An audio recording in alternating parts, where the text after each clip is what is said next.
Good morning, everyone. It is Saturday, and this is Gary Ryan for another Fed League Flash. All right, before we begin, I want to mention I did a video yesterday talking about roster limits and all that. Apparently, some of my information was not correct, so I pulled that video. I have actually a call later on to Sarge to get clarification. So for the few of you that did see the video last night before things were caught, I apologize. What we're going to do, again, that video is pulled. We're going to go back tomorrow after I talk to Sarge today and get the full story. Yeah, see what I messed up. And we will redo the video for tomorrow, talking about player limits, regulations for this upcoming season. So I apologize for the confusion. Again, disregard yesterday's video. We'll redo it. We'll redo it right. We'll make it better. My objective is to make sure that I'm passing along correct information to you. So. And Sarge has been wonderful in helping me with that. I want to give him a big shout out and thank you. So that way you get the right information. All right. So going on to what we have today. I only had so much room on the board, so the last bullet point isn't even on here. But we'll talk about it. All right, so a couple transactions over the last 36 hours or so. Elmira has signed forward Cooper Bowman, who last played in the Swedish D2 League for Team Sollefteå, 29 games played, and managed to get 18 goals in that 29 games, plus 9 assists. So that's a nice little offensive scoring touch there that could potentially be added to Elmira's already burgeoning lineup, and that will lead us into tomorrow's video about roster limits. All right, so anyway, that's Elmira's newest signing. Danbury actually signed a player. We don't hear a lot, but that's again because, as I talked about last week, a lot of the players from last season are returning. So Danbury does sign forward Jojo Carbona. He is a graduate of Westfield State University, which that's not too far from Danbury. In 3 years, over 80 games played. He tallied 21 goals and 17 assists for 38 points. So he'll be looking for a chance to crack the hat tricks lineup. And then Blue Ridge, one in, one out. Coming in, defenseman Braden Crow, who did play a couple of games last year with the Carolina Thunderbirds, had an assist in 3 games, along with 17 penalty minutes. Big tall guy, 6'3". So there's a lot of reach on that blue line. Going out was original expansion draftee Brandon Tatusis, who played for a spell in Watertown before injuries derailed his year last year. Tatusis has been released. Tough guy, obviously. 86 penalty minutes over 13 games played in the Fed. So we'll see what happens in his future. All right, elsewhere, as you see by the intro, the thumbnail for this video, that is new alternative logo for the Binghamton Black Bears. I have a feeling that this is going to end up as a rebrand. I can't say that for an absolute fact, but that's a pretty spiffy looking logo. And so anyway, there will be a new jersey coming out. It won't be revealed for a little bit yet. I'm thinking it will be revealed in time for the Black Bears Fan Fest, which they announced. That is going to be on September 8th, which is a Friday, from 5 p.m. to 9 p.m. Outside of the Visions Veterans Memorial Arena. So, speaking of Fan Fests, there's another one coming up, and that is next Saturday, just a week from today. And that is for the Motor City Rockers, that big boy arena. And it's wonderful to see. General Manager Nick Fields has had an opportunity now to go on 3 different morning newscasts for stations in the Detroit area. He's been on Channel 4, he's been on Channel 2, and now he's been on Fox 9 as well. And so he talked a little bit about the Fan Fest, their new mascot. Their new mascot Slash was made a little introduction there. So that'll be a cute thing for the kids there. But the Fan Fest is next Saturday from 11 a.m. until 2 p.m. There is a youth hockey clinic that's going to be given. There is going to be an inter-squad practice and scrimmage. So that'll be very good to kind of get an idea of, hey, here's your team. Here's the majority of the players that are going to be on the roster come fall. So anyway, that is really good to see the Rockers get a lot of publicity. Obviously, you're in the Metro Detroit area, so when people think hockey, they think Detroit Red Wings. And so Nick Fields has done a wonderful job working alongside President Scott Brand as far as more marketing, getting the Rockers out there, and letting people know, hey, we got a minor league team here in Fraser. So that was really good to see.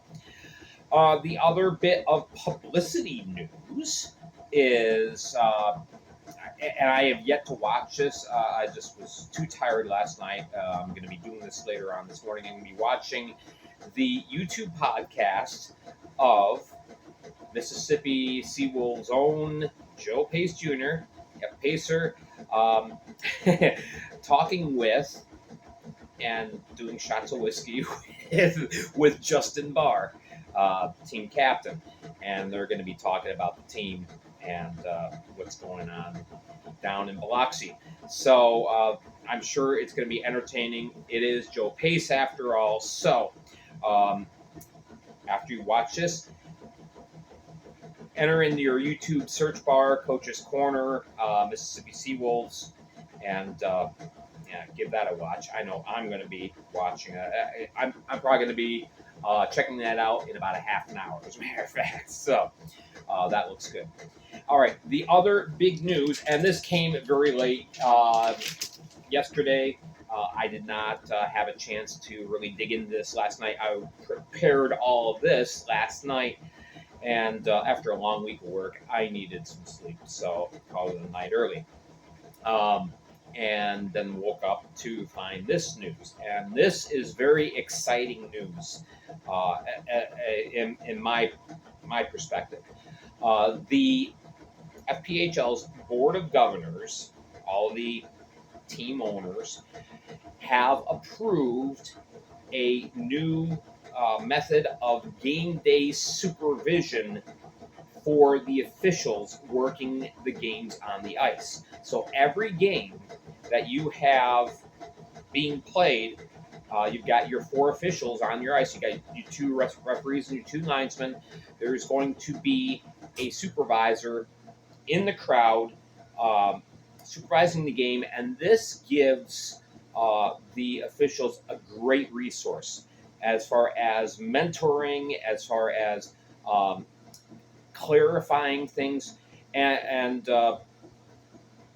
kind of helping to build up the officials and give them a support team to stand with them, work with them, help them improve.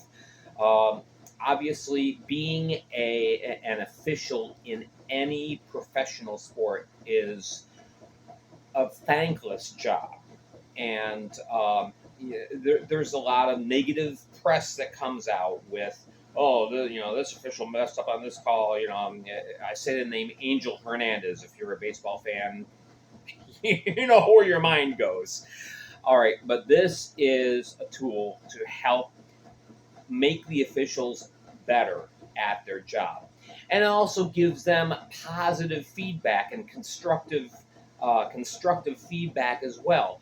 Um, Again, it's such a thankless job. I'm surprised there are as many officials as there are, but we are starting to see a decline in officials on lower levels, like down in the college ranks, because a lot of people say, I don't want to deal with the hassle. I don't want to deal with the constant harassment, et cetera, et cetera, et cetera.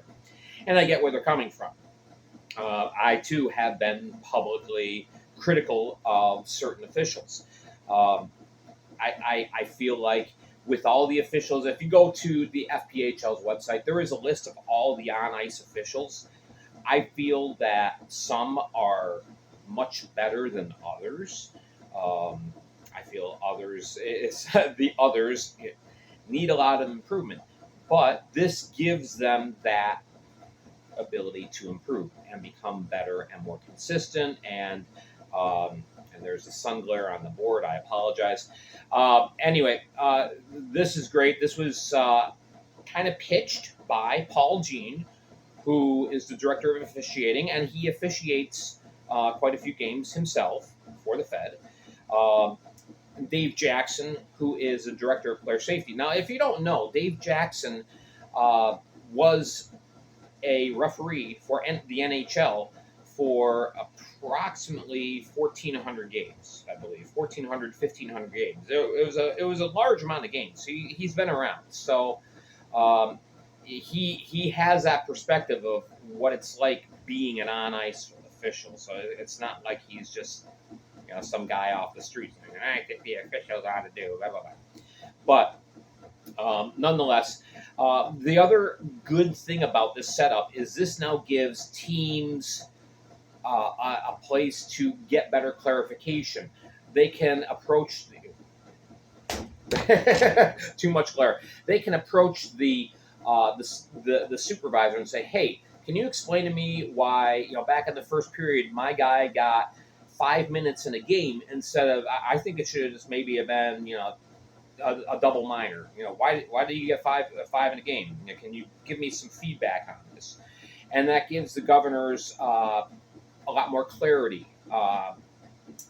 and they can feel like the players on the ice for their team and the opposite team too are better protected. I mean, that's one of the key jobs of officials is to help keep the players safe and protected. I mean, it's one thing to have a couple guys square off against each other and start fighting. It's quite another if you start playing hack and whack with two-handed swings at the opponent. That's quite a different story. So obviously with the latter, that's where players get hurt. So this ought to help. I'm sure it's going to take some time for this to build up steam, but it's good to know that there is a plan in place to help improve the product. And I'm very encouraged by this, very glad to hear this. And I think this is going to be a huge win-win situation. So there we go.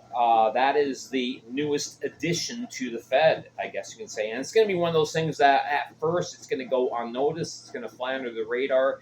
But as time goes on, it's really going to help build up the quality of the games and of the league.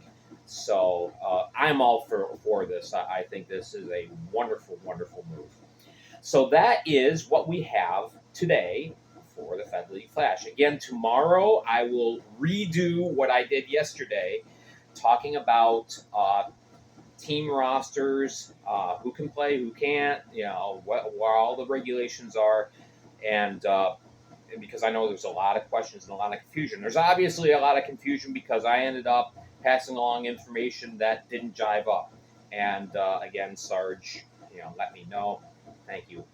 All right. That's it for today. Thank you so much for watching. Make sure to hit like and subscribe. Make sure to tell your friends. Tune in tomorrow, and we'll answer some questions. Thanks so much for watching, guys.